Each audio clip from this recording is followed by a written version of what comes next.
Assalamualaikum warahmatullahi wabarakatuh. So meron tanong dito si Burnox 4. Sabi niya, balikis lang po ako Ustad. Tanong ko lang, bakit wala po bautismo sa Islam?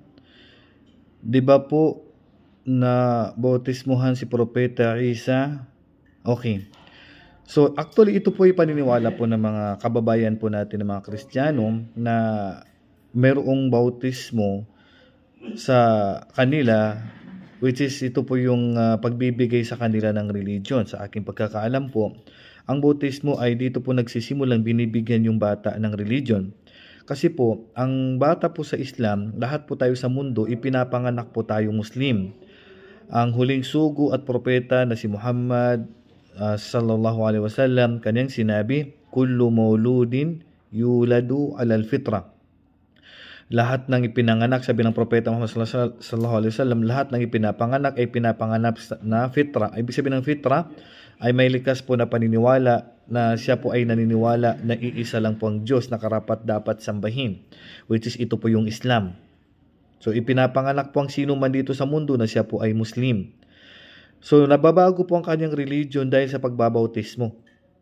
Kung ang kanyang magulang, sabi ng propeta sallallahu alaihi wasallam, faabawahu yuhawidanihi aw yunasiranihi aw yumajjisanihi. Ang propeta sallallahu alaihi wasallam, sabi niya, kung ang kanyang magulang ay Christian, so ibabautismo siya sa pagka-Christian. Kung ang kanyang magulang ay Hudyo, ibabautismo siya sa pagka-Hudyo. Pag naman sumasamba sa apoy, sumasamba sa araw, ibabautismo siya sa Hindus o Buddhist o anumang sekta ng iba't ibang religion na maliban po sa Islam.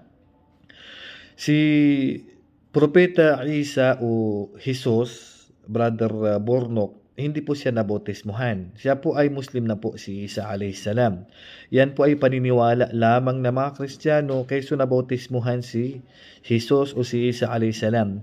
At hindi po mangyayari yun. Kasi bakit? Si Isa alayhisalam ay wala pang bautismo sa time niya. At kailanman hindi po niya itinuro ang aral ng Kristyanismo.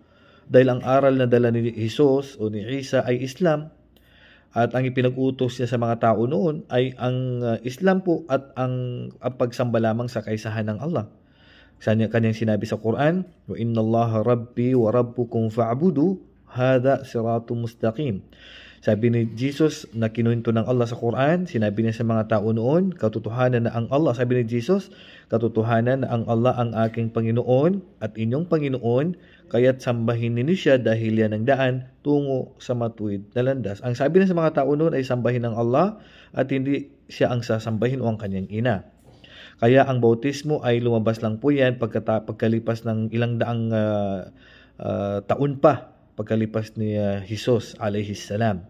So wala pong katotohanan na binabautismuhan si Jesus at hindi po ina-apply ito sa Islam dahil pinapanganak na po tayong Muslim. Kaya naman ang Christian, pag magmumuslim, ibinabalik natin siya sa Islam kasi nabautismuhan siya. Karagdagan dito, ang pagbabautismo sa aking pagkakalam, paglilinis ng kasalanan. Ang bata pagkapanganak sa kanya, wala pong kasalanan yan. So bakit mo babautismuhan? Yung ginagawa naman sa Islam na kayso nag-aalay po ng tupa, pagkalalaki 2 tupa o kambing, pagbabae 1 tupa o 1 kambing, yan po ay hindi po bautismo tawag dyan. Ang tawag dyan ay akika. At hindi po yan obligado. Yan po ay voluntaryo lamang sa may kakayahan. At ang ibig sabihin yan ay pagpapasalamat sa nag-iisang Diyos, ang Allah subhanahu wa ta'ala, dahil biniyayaan ka ng anak. At hindi dahil bibigyan sa ng religion, kundi pagpapasalamat lang po yun. Kung magawa mo, alhamdulillah, may gantimpala. Pag hindi mo nagawa, walang epekto ito sa iyong religion. So yan lang po konting kaalaman. Allahu a'lam. Assalamualaikum warahmatullahi wabarakatuh.